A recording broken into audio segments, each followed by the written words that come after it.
Hey, hey, Hey, how you doing? I'm good. How are you? I'm good. As you can see, I'm not in my normal studio. I am on the road with it. Hey, mom. Well, not my Uh, mom, but Janae's mom. Hey, Ma. No, honestly, sometimes throughout the our series, I've been on the road, so Mm. is I get it. Yeah, yeah, yeah. So I'm on the road. I'm actually up in West Palm Beach at the Breakers. Okay, There's what you doing there? well, there's something called Fab Florida's broadcasting blah blah blah Hmm. gala that's going on tomorrow, and I'm hosting one of the events in the morning. So they gave me a room for the night, and I'm here. Oh, that's what's up. Yeah, yeah. Breakers is nice up in West Palm Beach. Real It's a bougie like. hotel, Yeah, like it's a a resort. it's called Hmm. Breakers. Is Yeah, it like near Mar-a-Lago or? not too far, not too far, but it's that type energy is definitely in the building. A lot of old money here. That was definitely shade. I know. But I know shade when I hear it. look, I get it. Yeah, definitely. I'll look on social media for your posts and stuff like that because I haven't heard of this organization, so I'm interested. Yeah, yeah, yeah. It's sort of similar to the National Broadcasters Association, but it's just Florida. So Mhm. we recognize all of the broadcasters, and specifically in Florida. So they're going to be honoring like the CEO of WPLJ, Channel 10. Big dogs from iHeart. Shari Gonzalez is out here. So Oh, yeah, it's it's a big good. deal. Yeah, yeah, it's a big deal. I definitely say Big so. I'm, deal. I'm glad for the opportunity. My the president of my company at iHeart has a lot of love and faith in me. So, she's taking me places. So I'm going. Ah, that's what's up. Yeah, that's that. So you just back in town, right? Literally off a plane. This is what I wore to the airport. I was like, it's not even time to change. Yeah. So I just got back from LA Mhm. and tagged along on a work trip with my fiance. But also too, I did some work myself. My web Yeah, developer, Emily, she lives in LA, so I got a chance to meet face to face with nice. her. And also too, I'm a super Insecure fan. So I always try to do something from the show Insecure when I'm there. So I went on the trail that Issa and Molly hikes on during one of the I think it's season 4. I saw that. I saw that on your Instagram. Yeah, Super so cool.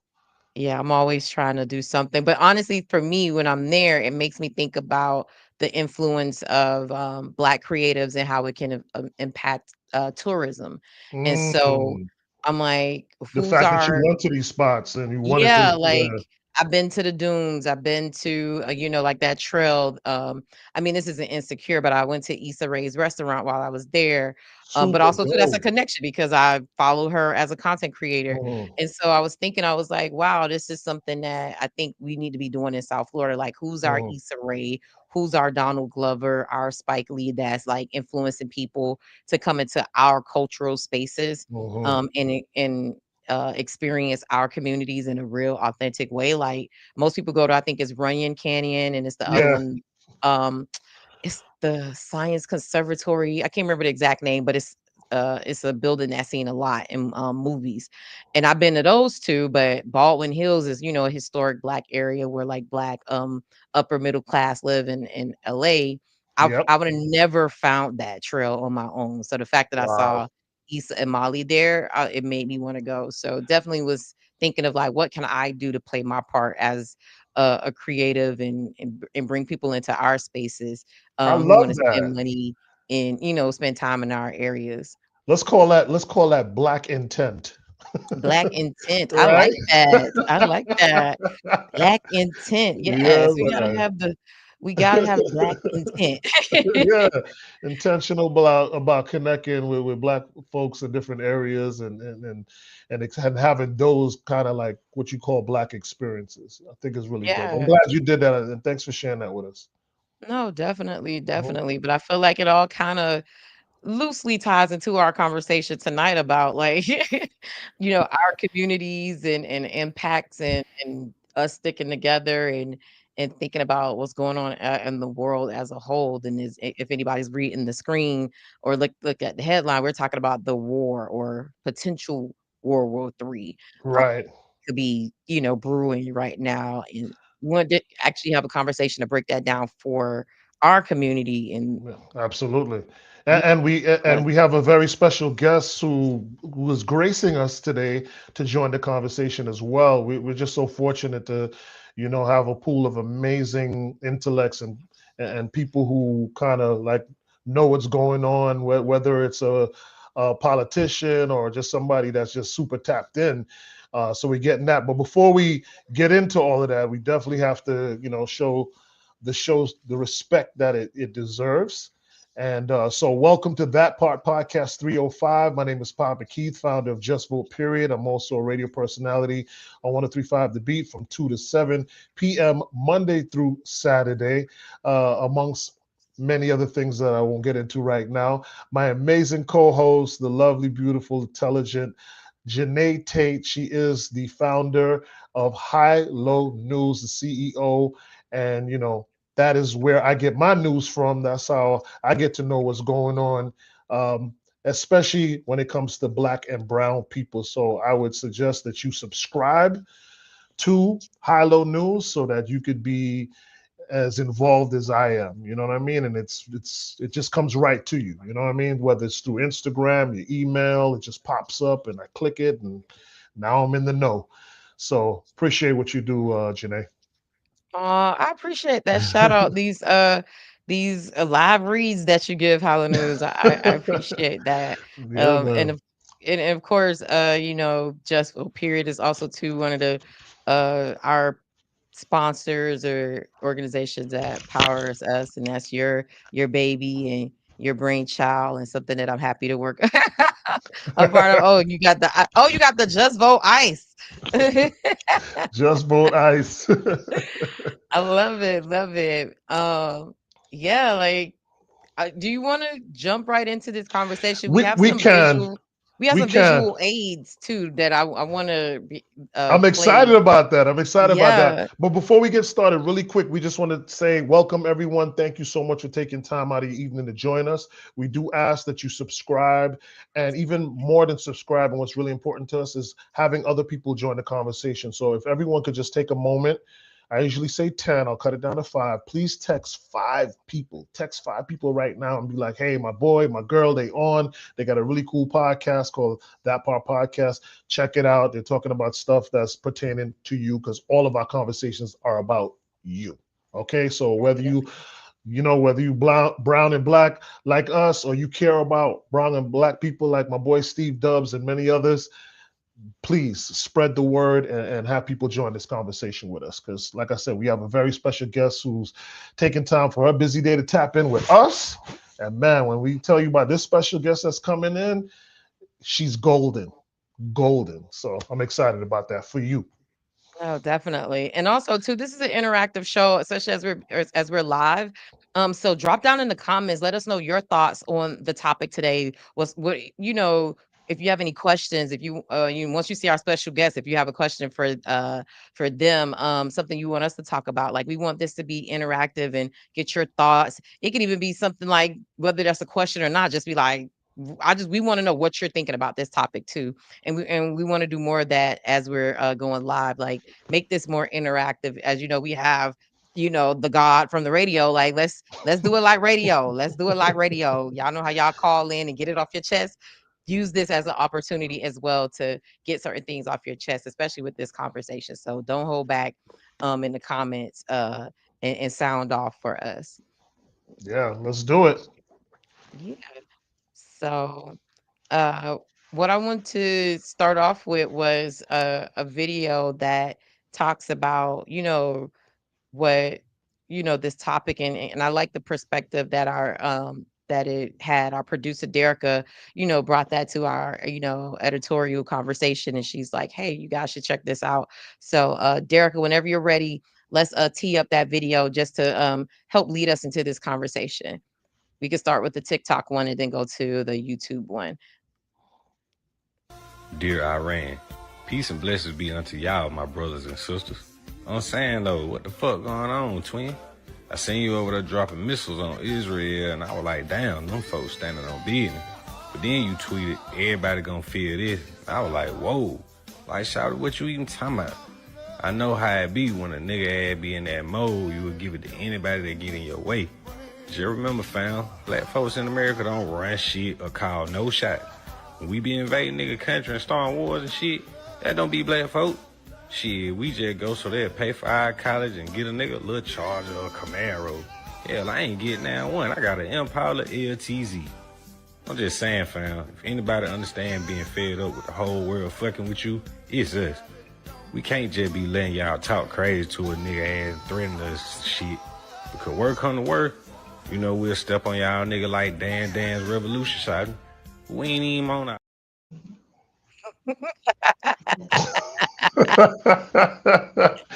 The hell you find that?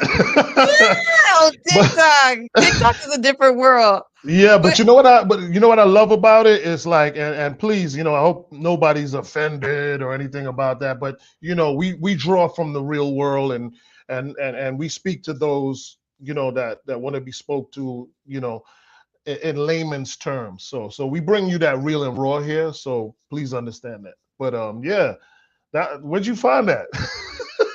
Derica found it on TikTok, our producer. But to me, the reason why I thought it was like a funny share, but also too real, especially as we talked about how this war could potentially affect, our community. It's like, it's real. It's like we aren't the ones who are in power here. So it kind of does, like, to me, convey that like we could be collateral damage. And it's like we personally don't even, a lot of us as a group don't even personally support this. So I thought it was a comedic way of showing the thoughts that, and honestly too, what that guy was saying in that video is what I've been seeing in comment sections when it comes to this potential war and the bombing of Iran is, I know it's not Iran. I think that people have been saying, don't say Iran, is Iran, right? So, that part, family, if I'm saying it incorrectly, let me know, because I want to make sure I respect people.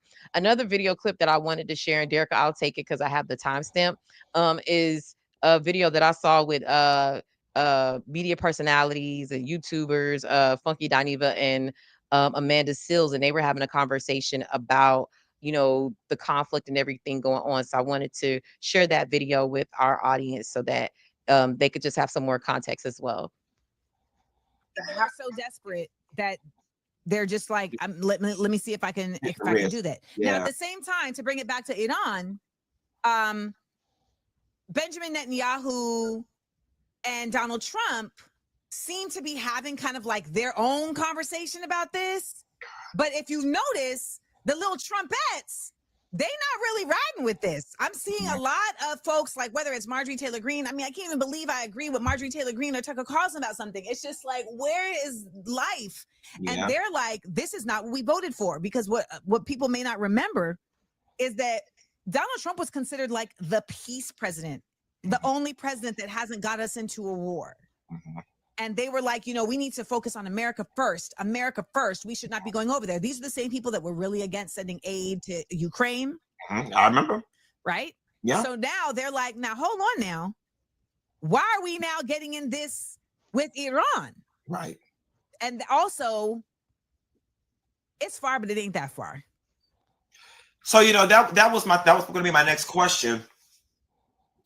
Do we, and granted, I don't know what all Colin Powell told you on the back channels, but do we as Americans, do we honestly have to worry about a bomb hitting us from one of those countries? Is that a real life worry for us? Yes. So you're ready to publish your book. Stop sharing it because we're not getting paid for that ad. But they were having a conversation about, and I'm glad that Amanda brought up that point. Like Donald Trump was supposed to be this president of peace, and he was the only president who hadn't gotten us in a war, apparently. So there's all these different contexts and all these conversations that are happening right now. And I think that there's perfect timing as our last soundbite ended on Donald Trump. Our guest showed up backstage. So whenever she's ready, she'll give us a thumbs up so we could bring her onto the show. But yeah, I think that's perfect timing for her to lead us, especially from that DC side of what's going on. So PK, I'll give it to you because you do the best intros. I mean, I do. And listen, I'm doing this one without any prep,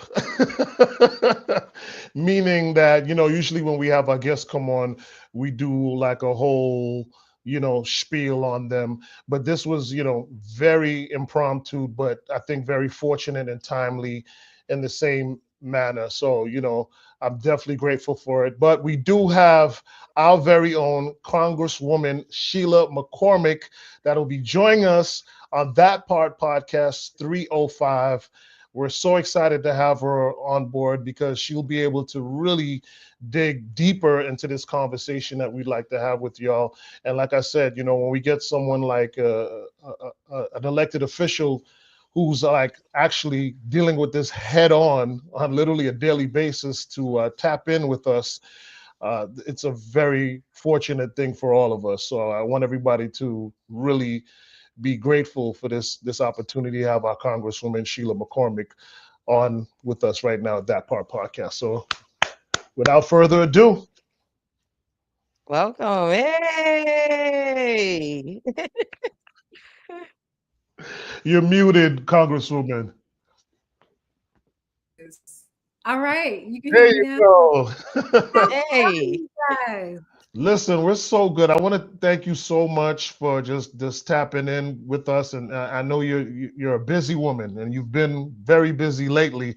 And for you to take this opportunity to really enlighten our audience, it really means a lot, and it just kind of just speaks to your public service and how you lend yourself to the community and letting people know what's really good and what's really going on in Washington. Well, thank you so much for having me. I've been spending most of my days trying to explain to people what's been going on. And so a lot of people don't realize that a lot of people reach out to me. And when they're reaching out to me, sometimes I don't have time. Today I had a little bit more time because we had a briefing that was supposed to happen about Iran that didn't happen. And so I had time today, and I was on Instagram like this, responding to everybody, telling them, no, this is what's going on. And then as I saw you guys were having this conversation, I said, okay, well, I could stop texting and sending DMs, like responding, and just tell people what are going on, because it is so insane what we're seeing right now. What they're doing, it's just a crazy time. So wherever you guys want me to start, we could talk about this conflict. I think the biggest thing that we have concerns about is Iran and this so-called ceasefire, the information that gathers from it, and the context of it, especially when it comes to constitutional authority. Definitely. So here's the, PK, if you don't mind, I'd like to jump in with a question. Congresswoman Sheila, how did we get here? Because there seems to be some confusion from me watching the news, seeing what the president and different leaders from abroad are saying. So can you break down for our audience, how did we end up here?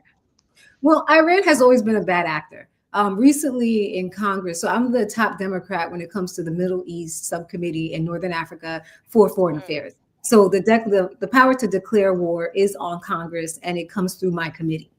And we were not briefed. There was no briefing about Iran and what was going on with their enrichment projects. Now, I go to the Middle East every single month. The last time I was in the Middle East was 3 weeks ago. We were supposed to go last week. So the conversations of if they continue to enrich uranium, what is it going to be like? Can they get an actual nuclear weapon has been going on. The reason why that's important is because there was time for us to discuss and have hearings to understand what the threat level really was. But that did not go on. What ended up happening is the White House was actually negotiating some kind of deal. And what we were doing in Congress simultaneously, we were actually putting sanctions on Iran to allow them to negotiate with the most amount of leverage, right? So basically, if I take everything away from you, now you're forced to negotiate so we don't go to war. It's like us using our soft power. In addition to that, we were in the Middle East 3 weeks ago where we met with Netanyahu and told him, you know, you need to A, feed everybody in Gaza. Like, this is foolishness, stop it. And B, you better not start bombing nobody and cause any issues. Like, that was our main thing 3 weeks ago. And it's important that you know that, because for the administration to turn around and just start bombing and try to say like they had to do it. No, we had these conversations 3 weeks ago. And so we got here because the administration felt like they can go ahead and solve a problem that has been going on for centuries overnight.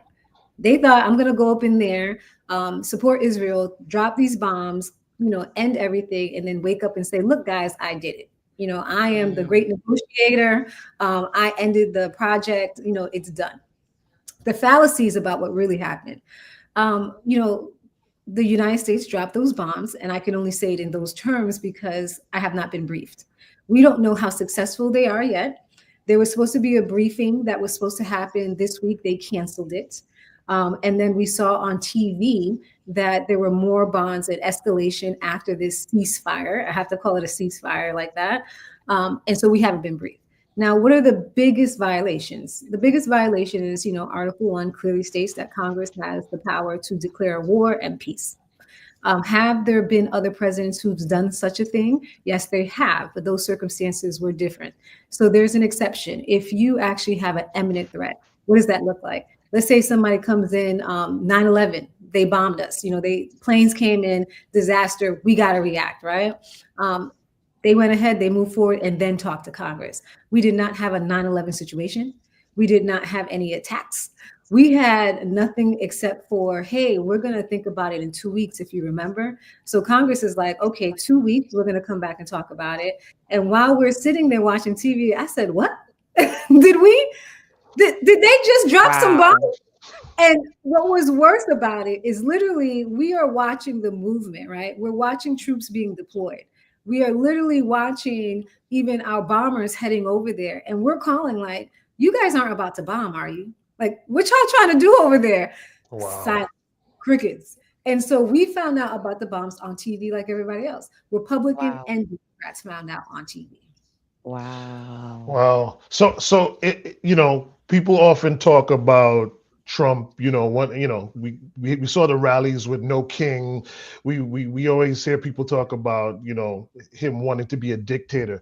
Would you consider that move like a move towards like me trying to be a dictator, like not even speaking with your team, your Congress, no one, and just you and your administration just making decisions just like that? It's definitely a consolidation of power, right? But one move doesn't establish dictatorship, right? But let's look at everything that's been going on, right? To disregard Congress's constitutional authority, which you don't have, with no circumstances, and now we're a week in and haven't had any kind of consultation, intelligence. We know nothing, right? That's total disregard. What about some of our court cases, judicial, right, branch that have ruled in a certain way? Disregard. And we're just seeing constant disregards. This is the second time Congress was disregarded, and we're fighting that. The first time came with our appropriations. We actually appropriated money that was supposed to go to the community. With most of my projects that I have, I appropriate like 85% would go towards housing, right? Housing, water, those kinds of things. And he turned around and cut all of it. That's a congressional function, congressional duty. Second time. I could list a whole bunch of court rulings that they fought and they didn't implement. So if you start looking at that and then combine it with the militarization of our country, then it starts looking like we invaded, right? It starts looking, you know, I have to say that because I mean, we see the National Guard being used against Americans who are just trying to protest and exercise their First Amendment rights, right? We've seen it. You've seen it all over. Yeah. You've seen the intimidation, the use of force. Like, do you really have to have all that equipment on to stop people from protesting? And if you do, since when? Do you really need all those guns to do all that? Why are you shooting rubber bullets at people? I mean, it's like Tiananmen Square. Like, who are we as a country? So there are real concerns. And part of the reasons why I was like texting everybody today is because we did have a vote. We had a vote on, it was on impeachment yesterday, right? And so people were mad. Yeah, people were mad about how some members voted. And so I had to explain to them the game that they play and how this works, right? So the impeachment vote was by, one of the representatives. He just got upset about everything and he like put it out there. It's privileged, so we have to vote on it. But for you to do an impeachment, you actually have to put a committee together. It's organized, like you actually line up everything and you get your vote. We can't just get upset and say, hey, privilege revolution, we're going to vote right now. Right now, we are fighting right now today to make sure they don't kick off 12 million from Medicaid. Medicaid would be our children, our seniors, our most vulnerables, people with disabilities. They want to kick off 12 million. That's the fight I'm fighting today. I'm also fighting today to stop them from going into a full-fledged war in the Middle East that they had no right to start. And so for someone to just say, oh, we want to, file impeachment documents, we're like, we don't have nothing in order for this. So a lot of us were like, we can't even vote for it because it's a distraction. Now, the Republicans wanted it. They wanted it. That's why they took it to the floor. They're like, yes, let's do it, because they wanted the Republicans wanted him impeached? No, the Republicans wanted the bill to be voted on.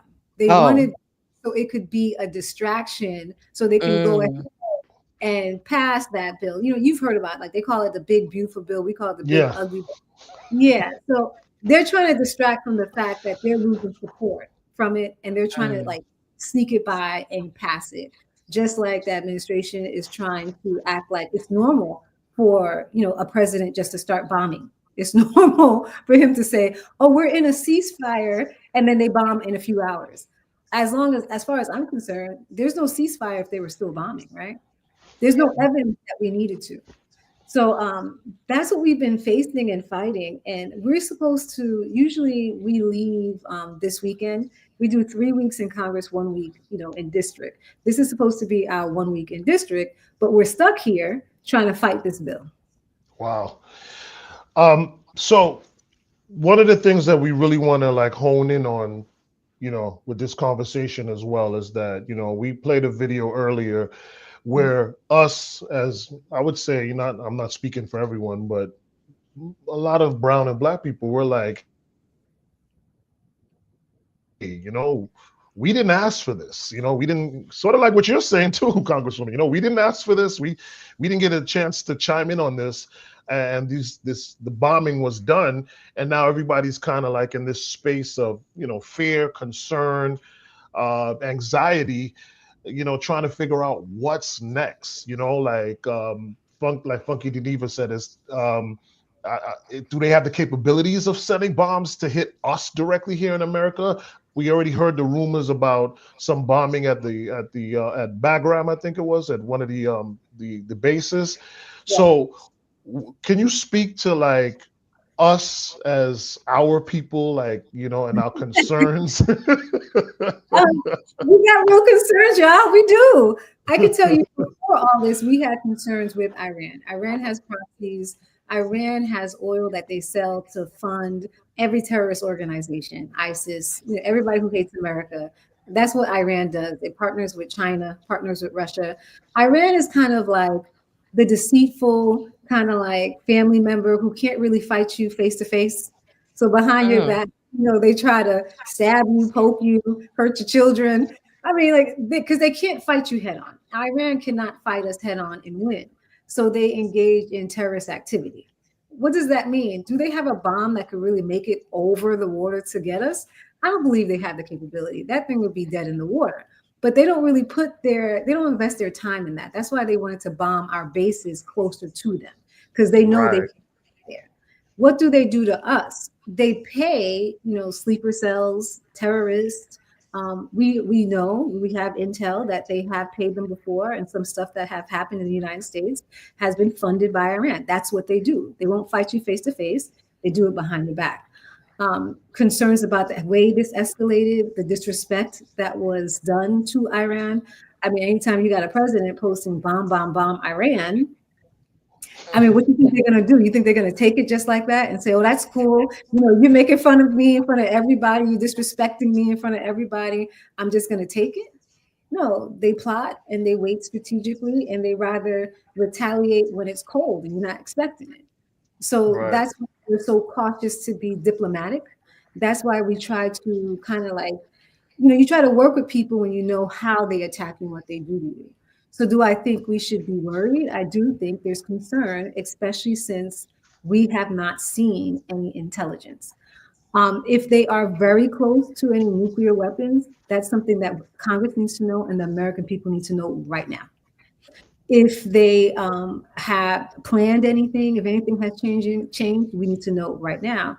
And the reason why the Constitution gives the authority to Congress is because Congress has to have hearings. Congress has to actually tell the people, you can watch our hearings to see what's going on. And it gives the administration the opportunity to convince the American people, this is why I'm moving our soldiers. This is why I'm using your tax dollars. More importantly, this is why I'm putting your loved ones in harm. Here's the evidence. That part. Yeah, so we haven't been given evidence. The American people haven't been given evidence. And, you know, anytime people don't show you something or give it to you, you got to be, you know, suspicious, like what's really going on here. Yeah. And so Congresswoman, I see like two, you know, pools of thought online, and people, you know, who are tapping into the war. You have people who are like, have real concerns. And then there's other people who are like, there's nothing I can do. Like, this is happening far away. Like, you know, why should I even care? And I think what I would like to know, like, how much of a threat is this? Like, how real is this? Like, are we close to a world war? Like, what's the talk in DC around this? Because people, I think, because of the world that we live in and so-called fake news and what can trust and what can't be trusted, I feel like people aren't clear of like, is this a real, is this something that we should be really concerned about, or is this just some stuff happening overseas that doesn't affect us? I think we should have concerns as Americans and as people being engaged, of course, because this administration and every elected official works for you, you know, and if you don't like it, if you don't like the antagonist, if you don't feel like this should be happening, you have to reach out and say something. I have, like, we're having over 100 town halls. We've done 25. And I keep telling people, here is the number for you to call. This is who you go and raise hell to. And we see them start to backpedal. If you looked in the beginning how he was going forward, he was full force, like, I got this. And then all of a sudden, no, he's not too cool with Israel and he don't like Iran. You know, he started backing up because the American people were like, wait a minute. And you have to understand, this administration, when the American people fight back, they do start, you know, like rolling back, especially when it's their voters. So if you notice, a lot of their voters were like, what? You're going to war? We wanted money to come to us. You told us that we weren't getting healthcare, we weren't getting jobs because immigrants and Black people were taking it, you know, and now you're taking our money to go send it overseas. That's when he had to roll back and say, wait a minute, let's slow this thing down and let's act like there was a ceasefire when there was no ceasefire. We know that, right? The negotiations are going now for ceasefire, truthfully. So World War III is a stretch. We're not at World War III. You know, if we were at World War III, you would hear more eminence, a lot more stuff. I think a bigger threat to us as Americans is white supremacy. You know, you see it all the time, right? Extreme behavior, radicalization. They're going out to kill elected officials, right? They're coming at, when you have people talking about hit people and kill orders. I mean, white nationalism right now is a bigger threat for every single one of us. You know, before I think Iran will be a big threat. So that's part of the reorganizing. I try to get people to realize we need to be focused and not look at the distraction of the day. The distraction of the day, we get up and say, we don't want this, but then we go back to making our country back to a more perfect union. And right now, they are trying it. I mean, they are trying it in every aspect. And if we keep our mouth shut, if we don't say, not in my house, not here, you ain't touching my people unless you come through me, they will continue to mess with us. With that being said, right, because you made a good point there, you know, it's the option for us to get involved is there, right? Whether we call, whether we email, even protest. But the energy that I get from a lot of the people is they feel that it doesn't really do anything enough to change anything and especially not in that moment. So, for instance, all that you see people protesting against what Trump is doing, he's not stopping. He's continuing to do what he wants to do. You saw him being charged with all of those felonies and still becoming president. We're seeing all these different things, so it causes the average people to lose hope. What would you say to that? It's a longer process. It's not instantaneously. It doesn't happen like that, right? You know, I could be real with y'all. Like after this election, a lot of Black people feel like, let them have it, give them what they want, And I ain't lying. Some days I tell people that, I have days where I practice my Black woman days of wellness, Yes. I'm in your phone call. Let me know how it goes with you because, I'm day drinking. I don't know. Might be Prosecco and Saint Germain today. But really,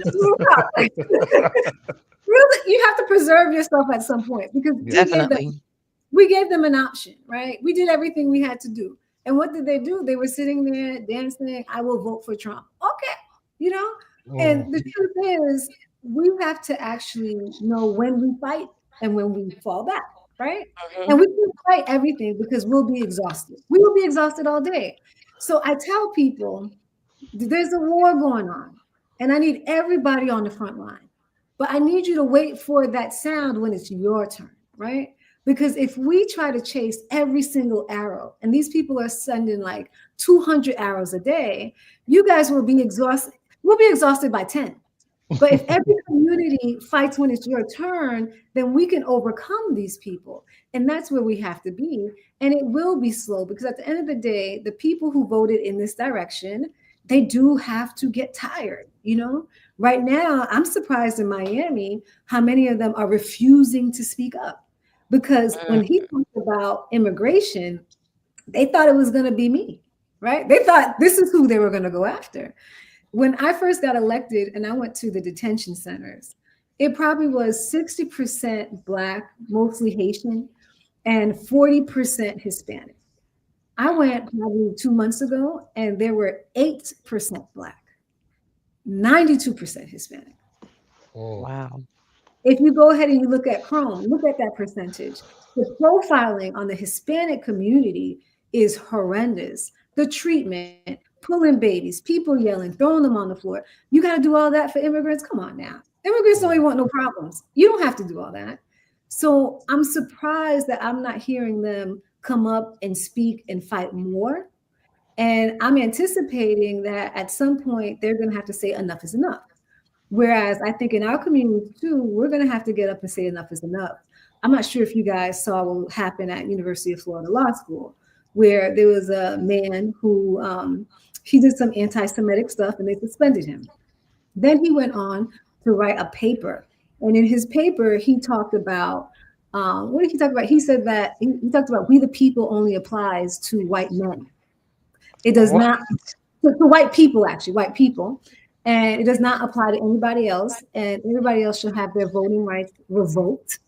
And he also said that there should be a kill order on everybody else.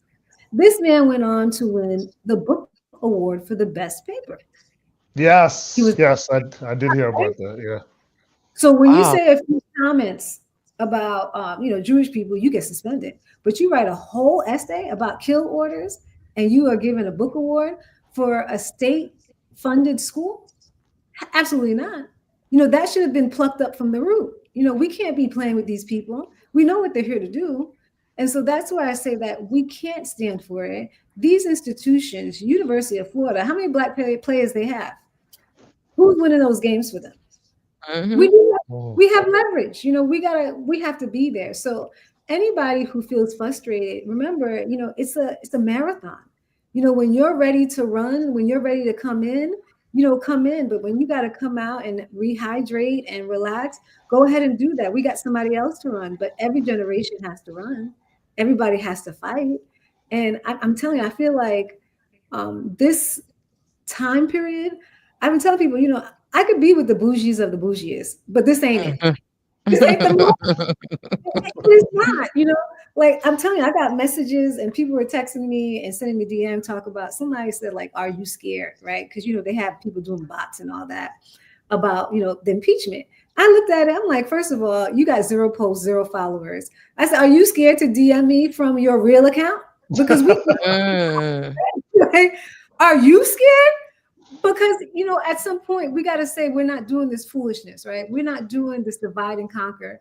If y'all want to divide and conquer because the person who was sending it did not look like they live in my district. And if you want to divide and conquer, you can go do that in your house. But in my house, I'm not playing with you. You ain't coming in here. I'm not letting you do that foolishness. You're not going to attack us. If you want to fight, you're going to fight me before you get to my people. And that's just how we have to be. That's what's up. Well said. Congresswoman McCormick is a G. She did not come to play, and our audience is feeling your energy and your honesty. So this is amazing. No, definitely. A question that I had was about the effect that this could personally have, like if this escalates and if the administration allows this to lead us into a war, how it will affect, Black and brown communities, low income communities. And just doing some research, I saw that, Black people make up a larger percentage of the population of the military versus our population here in the United States. And also too, I saw some conversation around the fact that our people who look like all of us on this call are more likely to be sent in the more dangerous zones of war versus other ethnicities or races. Can you speak to that, Congresswoman McCormick, and how our community needs to, definitely have pay special attention to this as well? Because not just only, we just need to care just on a human level, but also too, there's some real effects that could happen to our brothers, our uncles, our dads, our neighbors, our cousins, if this escalates. Definitely. So, we are disproportionately represented when it comes to the military. And that's because for a lot of people, the military is their only way to even get any kind of financial stability, which is, caused from, decades of racial policies and discrimination and just not allowing us to have a shot at actually building wealth. So we do have that number. The economy has been terrible on the entire country, especially to young people, and even worse to Black people. So now we are having the highest numbers of young people going into the military. And yes, when Black people get into the military, it is much harder for them to be promoted so that they don't have to be on the front lines. But when you compound that with this anti-diversity, equity, inclusion, which assumed that any Black person in the military who was in a higher rank got there because you were Black and not because you worked hard to get there, that makes it even more harder and makes more people, that's who's going to be on the front line because they can't get promoted. And if you were promoted, you'll be demoted. So that's a real concern for us. But also the financial implications of war within itself. The financial implications of war is that people are not going to invest in a country that is a instigating one. So that means even if you're not in the war, the fact that you're instigating it, people are like, let me hold on to my money because today might not be a war, but I don't know what you're going to tweet tomorrow. Tomorrow you might tweet some other crazy stuff. So instead of me investing in a business or trying out or, doing an angel investment for an entrepreneur, I'm gonna hold back my funds. I'm not gonna hire. And we're seeing that more and more. That's what's happening. People are not investing.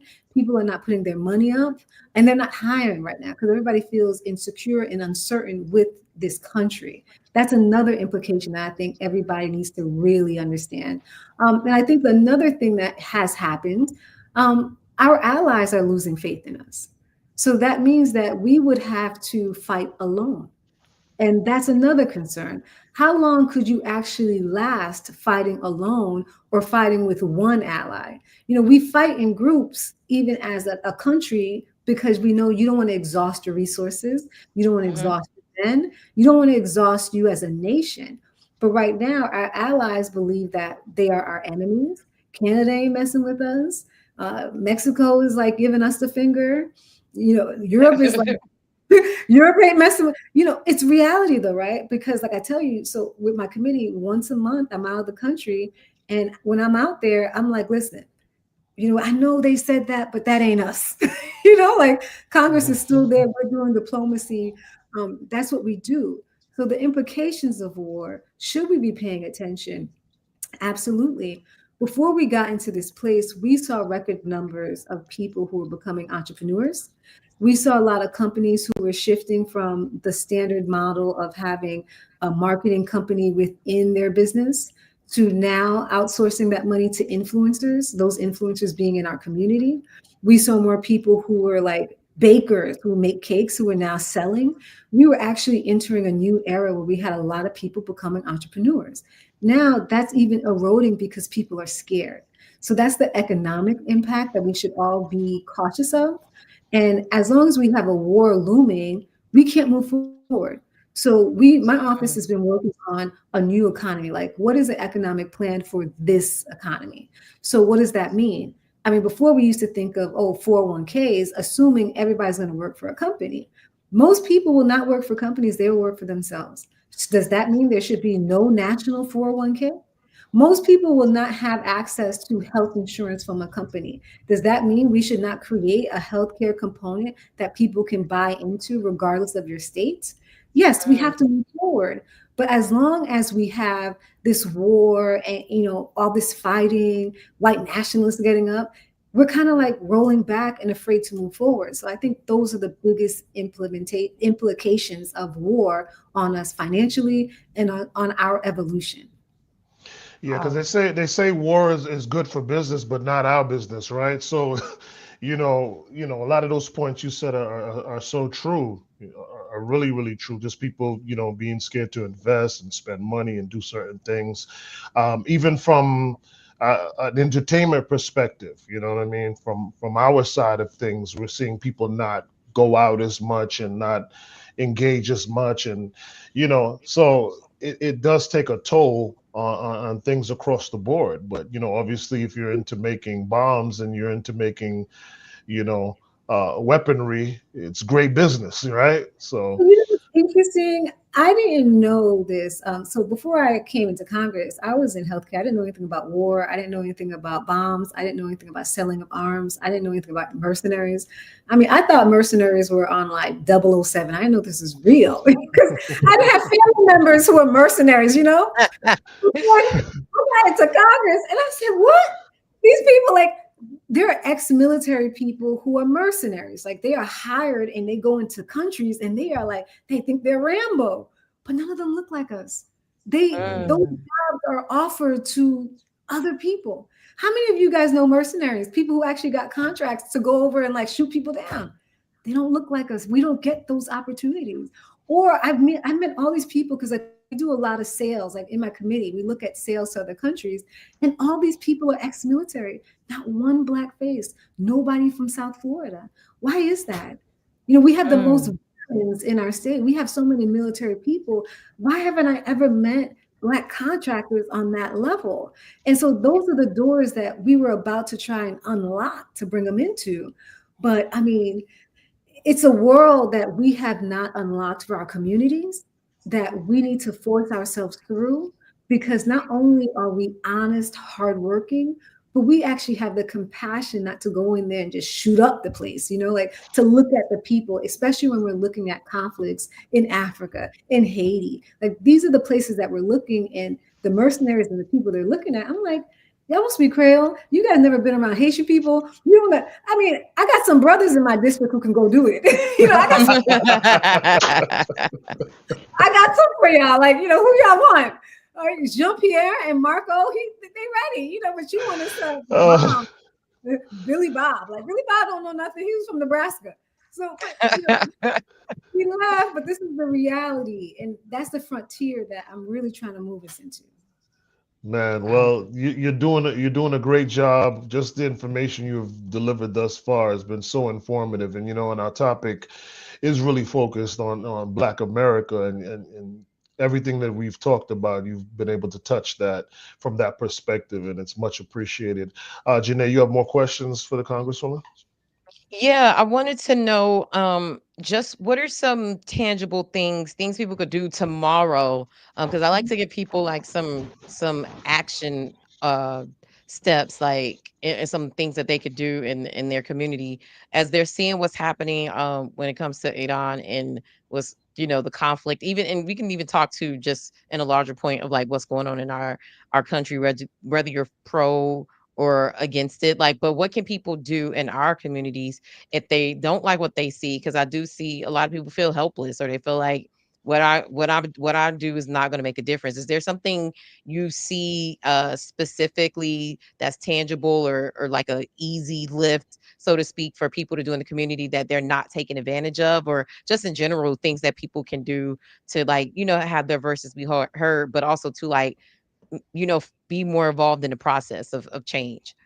Call your senators. We have 2 senators who represent the entire state of Florida who have been going along with this. And I would also call your members. If you're in Frederica's district, my district, we're usually good. But there's some people who do have Republican senators, especially in Miami after redistricting. So I would call your representatives, call your senators. I would really lean into them on what you guys are doing. And remember, everybody got an election. And I would say everybody got a boss. And it just so happens that you are the boss during that election year. So if you show up and you vote like a boss, you'll take care of business like a boss. So get in there and vote. But right now, I would call, I would text, I would talk about it online and at them to let them know you're coming, right? Just because you can't vote today doesn't mean you can't let them know I'm coming for you, right? Doesn't mean you can't fire warning shots like, I see you. And if you don't change your activity today, we're coming for you. You're mobilizing. That's what gets them scared, because everybody's looking at what happens in 2026, because that's going to kind of give you the opportunity for 2028. So everything you do today, just know that it adds up. Yep. Congressman, I would love for you to take the time after just saying that to explain to our audience exactly what your role is as a congresswoman, for some of them who may not understand, like what exactly does your job entail as a congresswoman? So I represent the House, the District 20, which is Broward and Palm Beach. What I do in Congress is we vote on bills. So we're actually in DC 3 weeks out of the month. So we're most of our time in DC. We do 1 week in district. And because I'm foreign affairs, I do that half in district, half overseas. But we have the constitutional power to declare war. We have the power of the purse, so we fund everything. And we also advocate for the people. So we represent you. If you don't like something, we actually tell your stories. We fight for the people. And the way the Constitution lays it out, there's 3 branches. You have the federal government, which is, you have the administration, which is the president, and you have us, and you have the judicial system. So we play a key role in writing legislation. But with legislation too, I think our biggest thing is the power of the purse. Where are we putting our money? Are we putting our money where our mouth is? Mm-hmm. Unfortunately, because of the Republicans who do have the House, the Republicans right now control what bills come on the floor, and they control how many votes we can get across the line. Republicans also control the Senate, which blocks us there. And I do a full thing where I teach people how bills become law. But the biggest thing I think our generation needs to understand is that Congress is the one that stops the crazy president. Like Congress is supposed to be like, hold up, you're not moving forward. The judicial system is another avenue that says, hold up, you're not moving forward. But what we are finding more and more is that there's weaponization, which means they are claiming all kinds of stuff and fighting people to distract so they can push their agenda with no checks and balances. Thank you so much for breaking that down. And as you were speaking, it reminded me of our time meeting. I don't know if you remember, I came to your Congressional Black Caucus procurement, panel, work lunch. Like, it was an amazing event that the Congresswoman hosted during Congressional Black Caucus, the annual legislative conference. I encourage everybody to go. And what was so special about the panel that she did is that it was specifically talking to small businesses, Black-owned businesses, minority-owned businesses on how to do business with the government, how to do business with even other corporations were there as well. Something I left that panel feeling very, very excited about my future as an entrepreneur and everything. And then November happened, and I was like, I don't know what's going to happen And so I had to I'm like, as I'm thinking, I'm like, I have to take this opportunity to ask you, especially since you stand in that space of advocating for small businesses to do business with the government. What is the status of that now? And should businesses still, especially business, small businesses, minority owned businesses, should we still be pursuing contracts with the federal government? Because after Donald Trump got elected, it was like those benefits, the 8-8 programs and all these other things, they may not exist. So maybe hold off. So I would love to know some insight from you on what the status of that is Yeah, a in lot of your those perspective. programs have been paused and they're not moving forward, but the pendulum's going to swing, right? And as you know, when you're trying to get into those programs, there's a lot of like prep work before you get there. So I think everybody should still continue prepping, because once we have the majority, we're going to reinstate them. We're going to be focused on that. So whatever you were doing to prep, applications are important, because you start seeing it's the same thing you're applying for. Keep applying. Let them tell you no. Because at one point, if we can get the House before the election, we're going to start filing lawsuits like you're discriminating against that person. Why didn't they get it? Right. So you stay consistent in what you're doing, knowing that the tide will shift. And the fallacy of, anti-diversity, equity, inclusion is that they think that, they're smarter than everybody else, like they work harder than everybody else. It's not true. Intelligence, work ethic, it comes in a variety of shades. And so there's going to be that time when minority businesses will be sought after again. So I would tell everybody, don't give up. This is just a slope, and we need to be persistent and continue becoming even more and more excellent. And thank you so much for coming. I guess that gives me opportunity to plug, CBC, Congressional Black Caucus Weekend. Please come through. We have a Florida party that, we love on Friday nights, but we take care of business in the day. And so we do have the mixed and matching program where we try to match. It's going to be a little different because this administration, as you acknowledged. I do have a brain trust, which is going to be global energy, where we're trying to connect mineral assessments and global businesses with South Florida, because South Florida has the talent pool. They have the cultural competence to work in Africa, the Caribbean. We just have so many flavors that we can work in these areas and connect and do energy security. And we also have the Haiti panel, where we'll be looking at how do you invest and take advantage, and what do we do with the talent we're losing? There's like over, I think 540,000 Haitians who are supposed to leave, who have jobs, who speak English, who have money, they have houses, and they're trying to sell and reassess now. So I'm so excited. I could talk all night about these things, but I guess to be continued, come to CBC. We'll be happy to have you. No, Absolutely. definitely. And PK, I told Papa Keith for years, I'm like, because I've been going like now consistently the last 2 or 3 years. And I'm like, Papa Keith, we gotta go. So we want to I'm figure not out. missing the next one. Yeah. Yeah, like we want to figure out press wise what we could do. I've even seen like live podcasts. I'm not sure how that works, but anything we could do, Congresswoman, to support your efforts there, but also to be a part of that and just share with our audience what's happening there. Because I feel like a lot of people in our community don't understand that's a way to have some FaceTime with our elected officials in a in a more relaxed setting. And like you said, the Florida party is always lit. Like you guys do I a love great how you job. said it. Relax.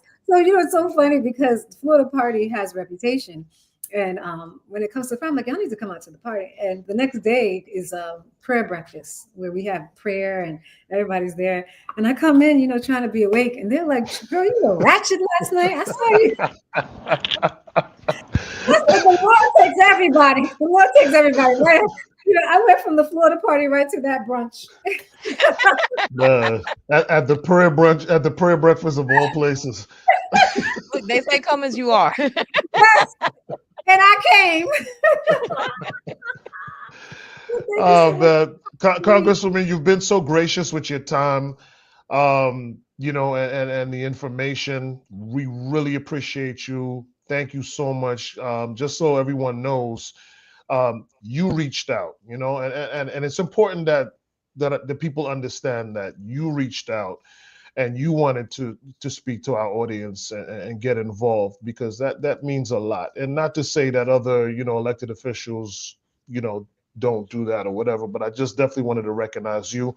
And I also want to give you an opportunity to, before you leave us this evening, to also talk about some of the things that you have done, some of the things that you've been able to pass that we benefit from, just to kind of let people know the work that you've been putting in.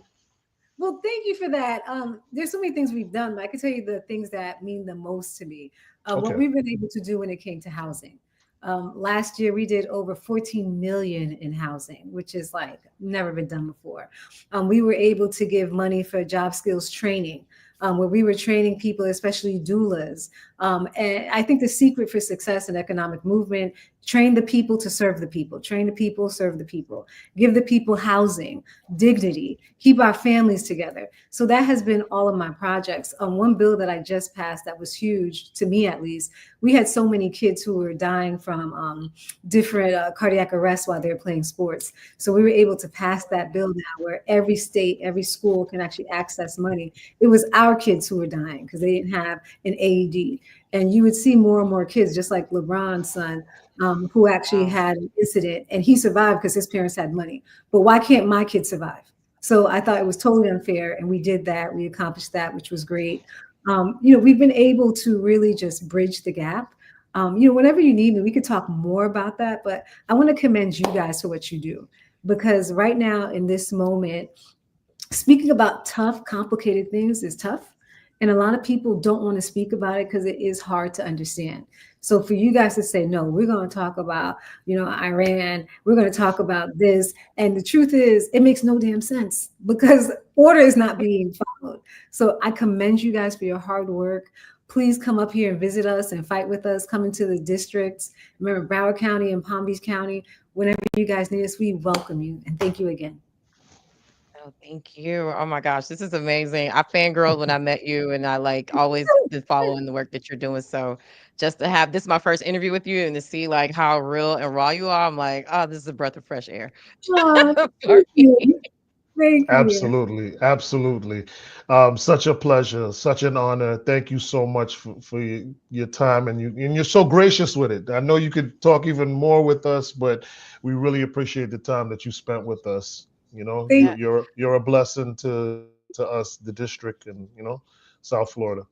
We would love to have you back for future conversations like this, especially, as it pertains to the federal government, also to South Florida. But also, before you leave, let people know how to follow you, connect with you. If they want to support you, give them, all your things and your handles so they can connect. Well, you can follow me. I'm Sheila Sheffilis McCormick. And also on the other side, the political side, Sheila Sheffilis, you can find it. I wasn't ready to talk to you, so I don't even have all that. My staff didn't even prep me. That's why I'm literally in my apartment in DC. And I was like, let me get on this phone call and tell these people. So I'm not even prepared for that. But thank you. I mean, you can always find me. Come to DC. I always tell people, come to DC. Interview the members in person. I mean, we could bring you to the Capitol and you'll see these jokers and you can ask them like, why are you voting like this? Like, whatever you need so we can expose and educate the people, let me know. This is our moment to actually make an impact and not let these fools to go backwards. PK, I think that's an on location shoot. Right? We need to do. I mean, absolutely. If the Congresswoman is saying come to DC, you don't have to threaten me to come to DC. I can go up there. I love the Chocolate City. I think that would be a good way to get people engaged, and I think that'd be dope to do, to have like some in-person. Yeah, we should set it up for the next series for sure. Yeah. Man, say that again. I said, you know where to find me. And Papa, you right there in Miramar. You know where to find me. Yeah. I do. Love you and your family, your brother, the whole team. We share a similar background and upbringing. So, that holds a special place in my heart as well. I remember you in Rikers Island. You remember that? Rikers Island. We can't talk about that these days, right? Because, we grown and we professional.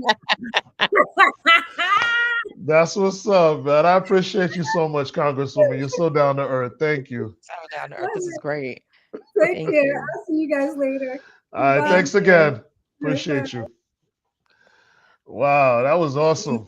Yo, that was, this is my churchy part that's coming up. I'm like, that was God. We had no guest today. She literally got, like, we finna let y'all in on it.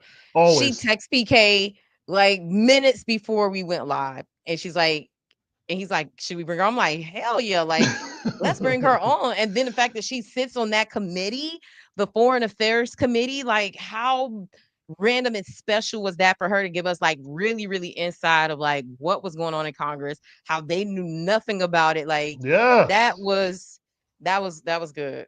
You know, and you're hearing it from the horse's mouth. I mean, it gets no more direct than that, you know, with a congresswoman, you know, like, Yeah. so this And this is was a US blessing. Congress, y'all. Like Yeah. y'all, no shade to our Florida reps and senators, and everybody is cool, but she's federal. That's federal government. That's she Mhm. interacting with the senators, the president, the Supreme Court, like big business right there. Yeah. That's big business. She got an office in DC, yeah. Yes, like big. So like to PK's point, like the fact that she took time out of her busy schedule to come speak to us, like I'm like fangirling a little bit because I'm like, she's so cool. And she was like dope when I met her.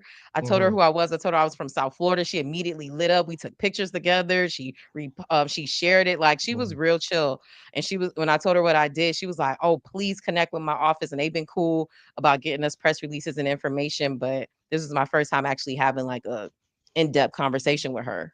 Yeah, her brother and I are cool. Edwin, real cool dude, man. So that's more with that background of New York, that connection. You know, what I mean, we didn't Wait, know she's each other. originally from New York? Well, a family from Queens. Oh. So like we stomped the same grounds, but we didn't Mm. actually. And then when they came from New York, and then like she said, Rockers Island, when I was there playing with Soul Syndicate and stuff like that, then that's where that connection came in. So, you know, Oh. yeah, super New York cool. always trying to seep into a situation. I'm so sick of y'all. And I knew it was coming. Shout out to Queens. No, shout out to Carroll City. Shout out to Liberty City. Get out of here. Shout out to Miramar. Shout out to Broward County and Dade. You New Yorkers love coming to South Florida, taking over.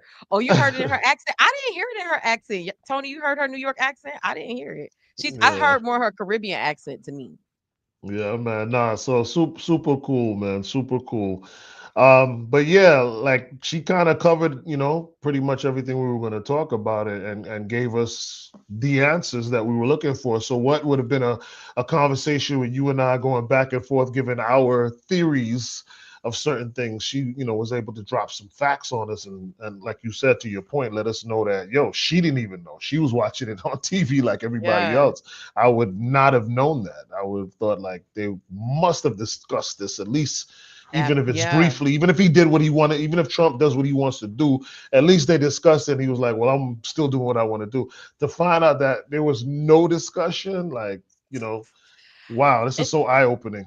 And to her point, that's kind of scary because as she said, it's like, of course, we don't have a dictator or a king now, but it's these type of moves that if you let them go unchecked, this is how you get this. And I don't think people, and not to, say that Donald Trump is Hitler, but just if you're a student of history, what Hitler did was not an overnight thing. It was, Right. you know, playing into the fears, othering people. It was a process of time that allowed him to become what he became. And That so really that divide and conquer has always yeah, been the key but to. people think it was an overnight thing, and I'm like, no, that Mm-mm. was not an overnight thing. That was him being very strategic and slowly grabbing power, and that's why people are saying, "Hey, get involved, protest, call your senators, stay alert, stay vigilant," because if you just keep letting certain powers slip away from us, if you keep allowing people to take them away, eventually we won't have any. And it will be a situation where it's like, well, how do we end up here? It's because good people did nothing. That part. And you know, another thing she brought up that I got so excited. I was like, you know, them chimpanzee with the symbols. I was clanging them together. She mentioned that, you know, sometimes she has to have her peace and, you know, like sitting it out. Mm. And remember, that's something I've been talking about to our people for a while. Like, listen, and I'm not telling anybody what to do. This is just my opinion. You know what I mean?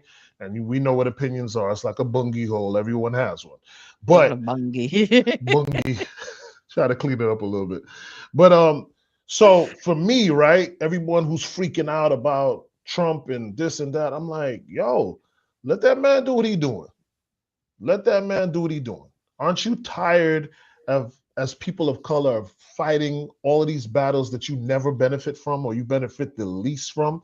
And I'm telling you, I started having those conversations, remember, with DEI. I'm like, why y'all getting your panties in a bunch about DEI? It affects you like the fifth worst. There's so many other people it affects more that are not making up as much noise and not in the front line of things. Just like how you saying we always in the front line with the army and going to wars. Like, let's stop putting ourselves in the front line of certain things. And then to hear the congresswoman say when she went to the jails prior, it was 80% black and 20% Latino. And then the last time she went, it was 90% Latino and 8% black. And listen, I'm not saying like I want things to happen to any other race. Not at all. But I'm just saying, like, it's quiet for us right now, for the most part. Like, let it play out. Because I firmly believe, even if you don't care for what Trump is doing 100% of what he's doing, because some of the things I like, and I'm public about it. Some of the things that Trump does, I actually do care for, but a lot of it I just don't, right? But sometimes just let it play out. Let it play out, because I believe that's what it's going to take. It's going to take it to blow up and other people to step up. Let white women complain and be like, nah, this is messed up, and we gonna do this about it, and let them take the lead. You know what I mean? Or let Hispanics take the lead about what's going on with immigration and stand out there. The same way how they were outspoken when they thought Trump was going to have their back, and we all, make the little jokes about, I vote for Donald Trump and all that kind of stuff. I don't really think it's a joke. I feel bad for them because I feel they've been bamboozled and they didn't learn from what we already knew, because we've been bamboozled so many times. We like, yeah, all right. You know what I'm saying? So that's why I don't think they were bamboozled. I think it was racism and colorism and all other things that come from the Latin countries, and they brought that here with them. I think it's the proximity to whiteness. Meaning bamboozled in the sense that they thought it would be different for them. Because they're not as dark as us. Yeah. Right. Because as a Latin in South Florida, you can really brainwash yourself into believing like, yeah, because you are white. You see what I'm saying? It's not until you pass West Palm Beach, you pass where I'm at the Breakers, and come out here with that energy, there, you get, it's a whole different world. You know what I'm saying? So I think it's not sit and let them do stuff and we do absolutely nothing. I think what we do right now as Black people, specifically talking to Black people from all over the diaspora, is I was really glad, like Sheila, she was so real and raw, and I feel like honestly, her and Jasmine Crockett could be like, I'm surprised she's not in that vein of like popularity, because the way she was giving, like, it's definitely giving Jasmine Crockett energy too. But that aside, but I was like, two things she said. One, she said, we don't have to be up for everything. It's other people's chances to fight. And that's to your point, Papa Keith. But her point about the government contracting, and it goes to the strategy that we should be looking at. I think we should be getting our bags. We should be getting our organizing, getting money, because as we know, that's what they respect in this country. I think we should be also too educating our community on what war looks like for us. I'm pretty sure a lot of people don't know the stats that we have this high population in the military, but we have a high population as well on the front line. So we go to war, it's people that look like us that are going to be, disproportionately affected for that. Also, too, I saw Commercial King say something as well. He said that there are, please don't call him Commercial, please call him K-Lox or Kevin. K-Lox. I'm sorry. I don't. I saw K-Lox. Not your fault. I'm trying to help his brother out here because they both own the company, and he's speaking in the company name. I know. Kevin, K-Lox. Okay, you better put a little tag on the end of your name, K-Lox. I mean, under your comments. But he made a comment about that there are some people, like Black people, who do contracts with the with the military and do mercenary work. I think to Congresswoman point is that it's just not a lot of us doing that type of work. And not saying, just the woo-woo side of me is like, benefiting off of war is not cool, but also too, get your money up. Like I'm not, it's I stand on kind of like both sides of it, but to me, the point that she made about the 8A program, which is a program for minority businesses to get not preferential, but it's, you ever heard when they say like there's a contract that goes out with the federal government or different government agencies, and like a percentage of that has to go to minority businesses? And so if you get this AA certification, it allows you to kind of like have a gold star to show them like next to your company, like, oh, they have this is a minority, like it's a way for them to identify you as a approved minority business. And so right now that program is suspended, but she's like, the tables always turn. It's a lot of paperwork. It is not easy. It's like could be a 6-month process of like preparing for that certification. So she's like, yo, keep going for it. And I think that's what we need to be doing right now. We need to be putting our head down, organizing, informing ourselves, tuning into podcasts like this. Like I feel like right now, Black people are getting out the way. Needs to be, let's get our paper up.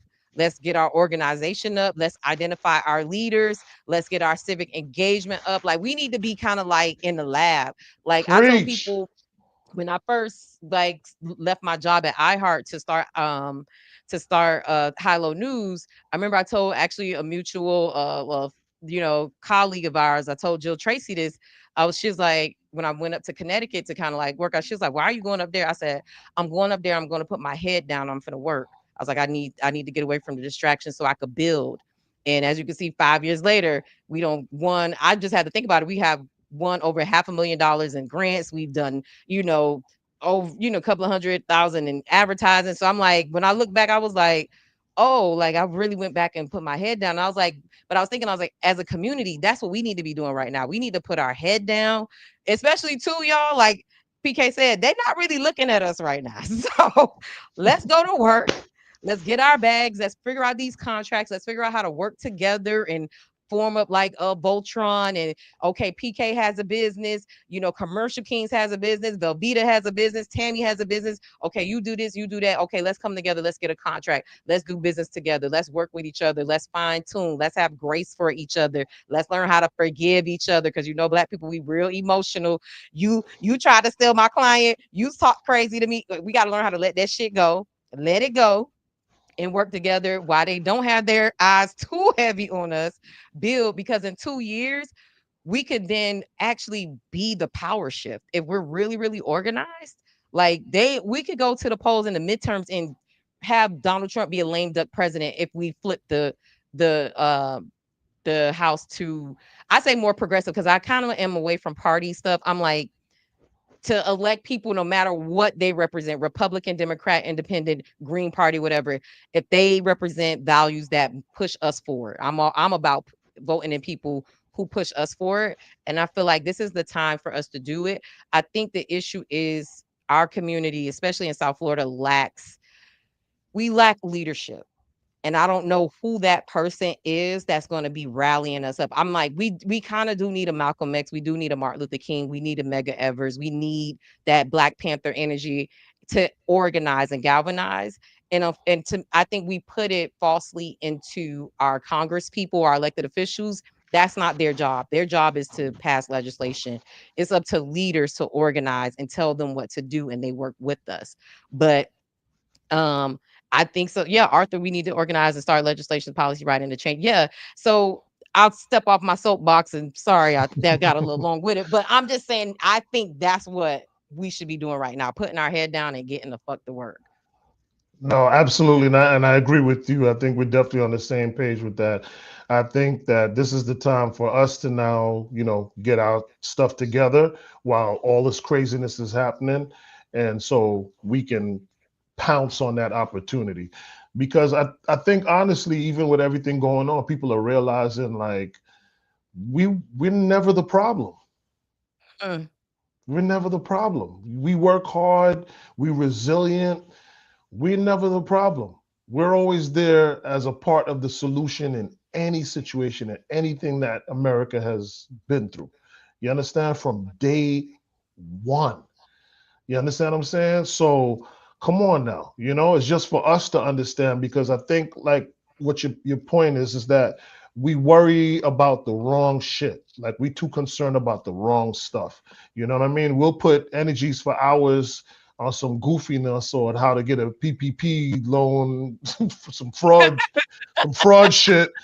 But to actually make something happen that could change and create generational wealth, we don't want to put the same energy into that. And it's crazy to me. And I've always said that about, like more so in South Florida, it's like people put more energy into pretending than to actually doing. You know what I mean? That part. So listen, this is our time to like shake that, off and really, like you said, Janae, get organized and activated and involved. You know what I mean? And one of the things that I'd like to add on to what you said too is sharing the information. We got to do a better job at that. We fall short on sharing the information. Like if there's a lane, like let other people know you're gonna get what you get. You know what I'm saying? But other cultures, to me, they do a much better job of sharing the information and getting their other people involved. So by the time it turns around, there are only a few spaces left for us because they're making sure them seats are filled by their people. But here's the thing. I think we forgot, and I think that's the part of having a leadership and organization. I think we forget the pathos, the reasons why we don't do that as a people. And there's history when it comes to systematic racism and white supremacy and terrorism. When you see someone get lynched because they have a shop that's doing better than the white person on the other side of town, what do you think that does for generations of people behind them? So we don't get there. And so I feel like we start in the middle of the story. I feel like we don't. So when that happens, yeah, it's disheartening, it's annoying, and it's like, dang, why you not sharing with me?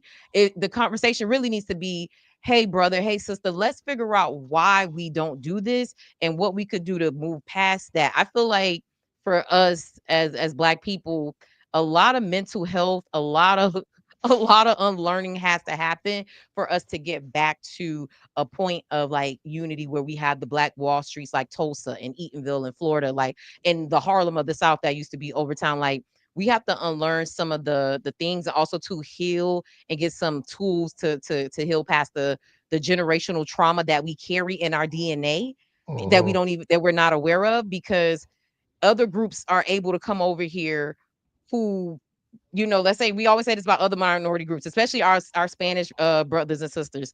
It's because they didn't grow up seeing people getting lynched and burned and shot to death.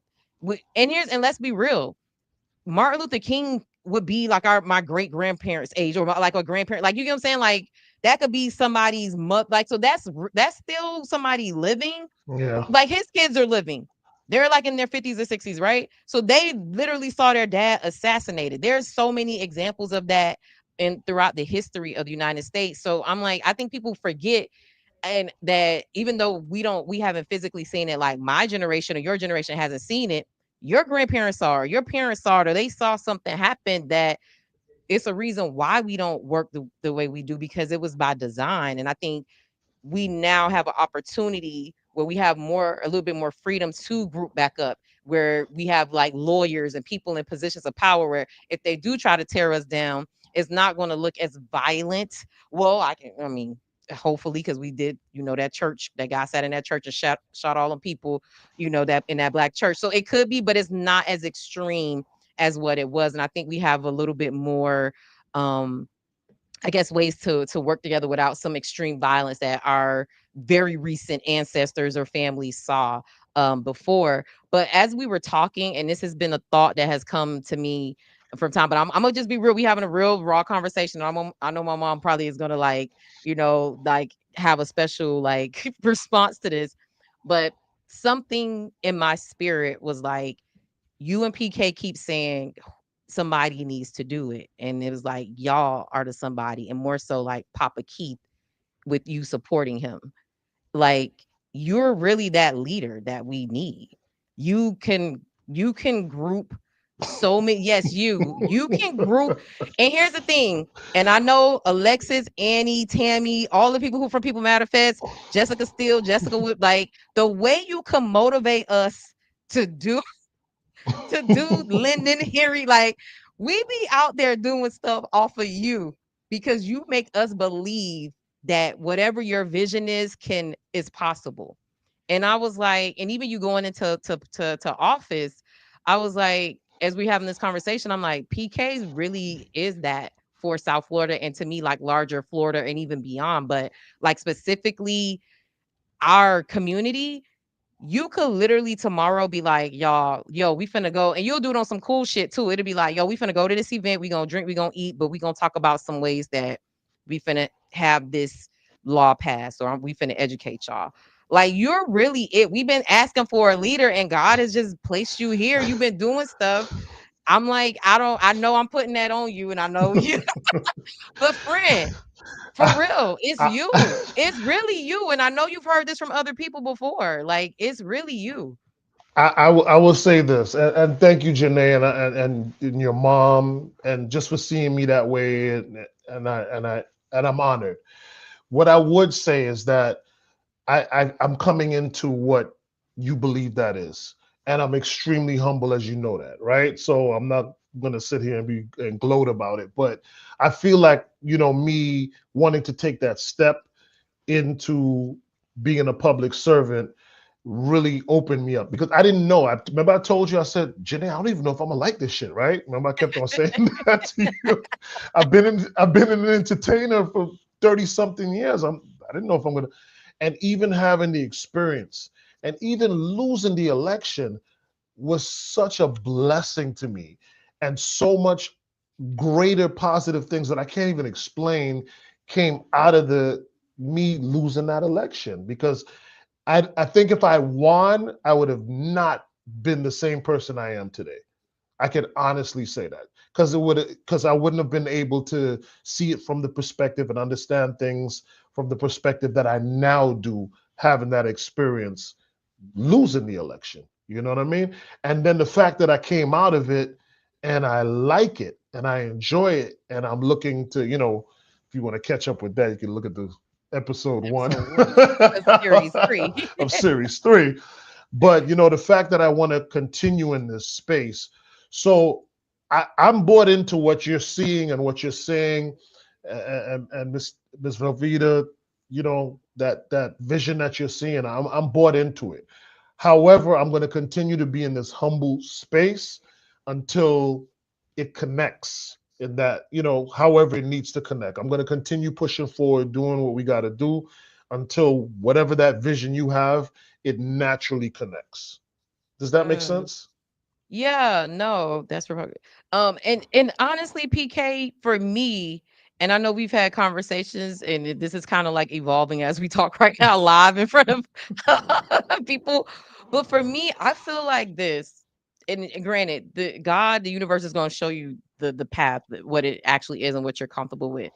I see it as, to me, your power, you'll be more powerful as the kingmaker and organizer versus a legislator. And the reason why I say that is because you're able to be able to move people without restrictions and without being beholden to we've talked about this, what that system is now. That system isn't reformed enough for people to move freely without big dollars and lobbyists and things like PACs and all that behind them. And so when you have that, there's naturally a restriction in how you can move people. However, if you're the Malcolm X, Martin Luther King for us, and you're activating us, and you're the kingmaker, and you're telling people, hey, you're the next one up, I'm gonna get this group of people to vote for you, or we're gonna educate these people. I think there's more, to me personally, more power in that versus being a legislator, because to me, you only have so much time as a legislator. That's a borrowed seat, that you don't own that seat. And that's also a problem within our community. However, you could be a leader from now until the day you leave this earth. Like that position never changes. And honestly, your influence continues to grow, and you can remain authentic in your voice and your mission for the people. So yeah, I tried to make you Martin That Luther was King and the Malcolm X real quick.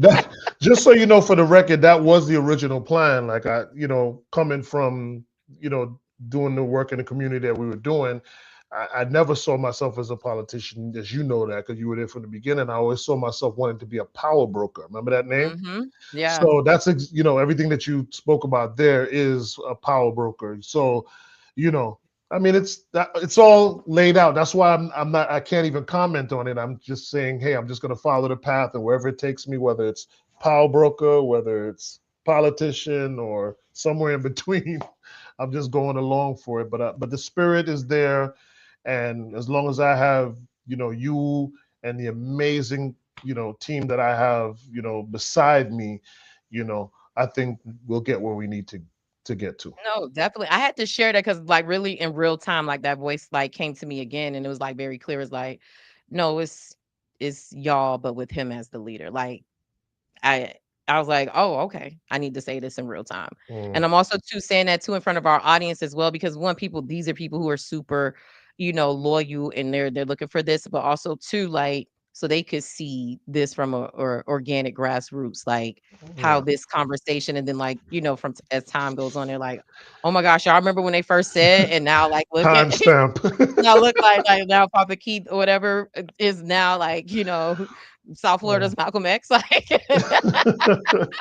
But I mean, it's real. Honestly, we waiting on Superman, and it's not gonna happen. Right. I like it, we have to figure out something, and I'm so glad you guys got more information about like how this war specifically affects us, and it's like real stuff happening on so many levels that we just can't ignore it. Like, at the very least, just stay tuned on what's going on. Like, don't totally tap out.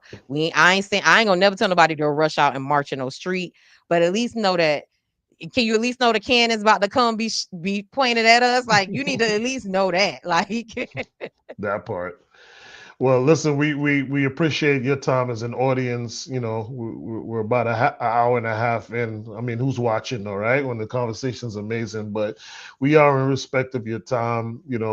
With the podcast, we have such a loyal audience, man. We love y'all. A lot of y'all are family members, and that's how it starts. But we can see it spreading to a lot of other cool people who are tapping in and giving us an opportunity to, Congresswoman seeing it yeah, like to crazy, to right? deliver, what I'm saying?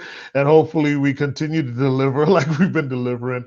And we have some great things in store for y'all. We're really trying to pull out all the stops and make this very interesting and conversational and fun. I'll say this, Janae, we always could use your help and support.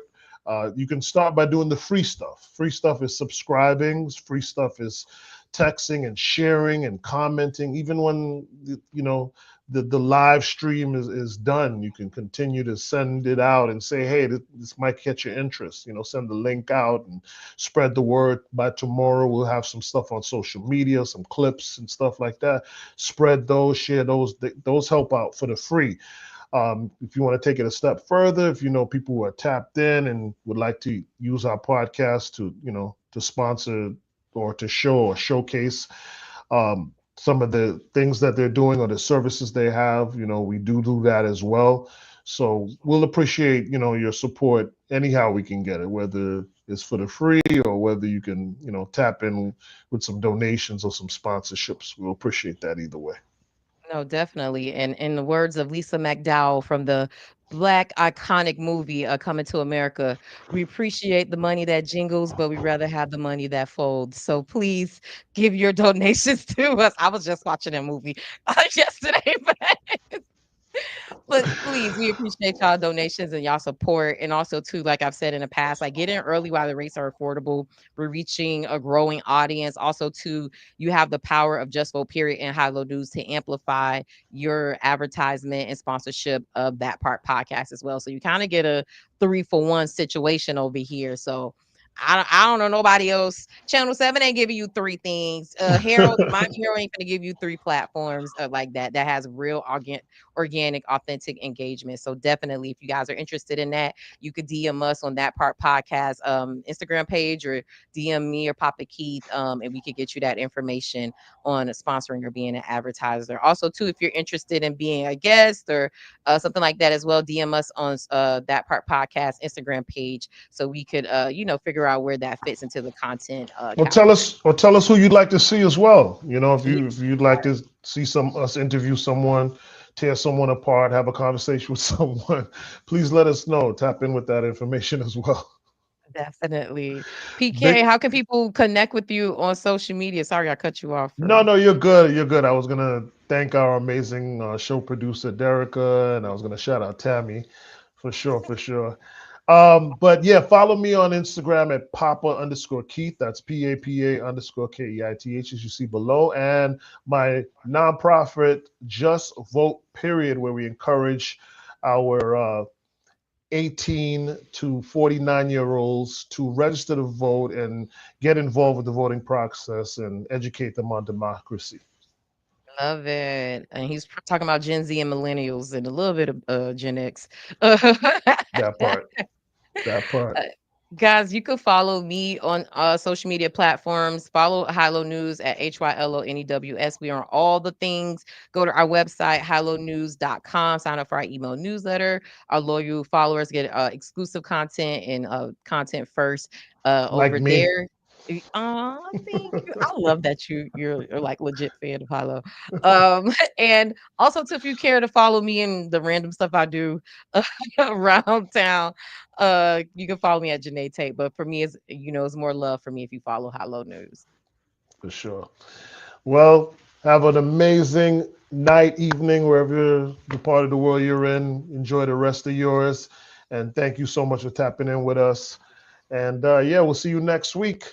And we can't wait, man. All right. Yes. See y'all.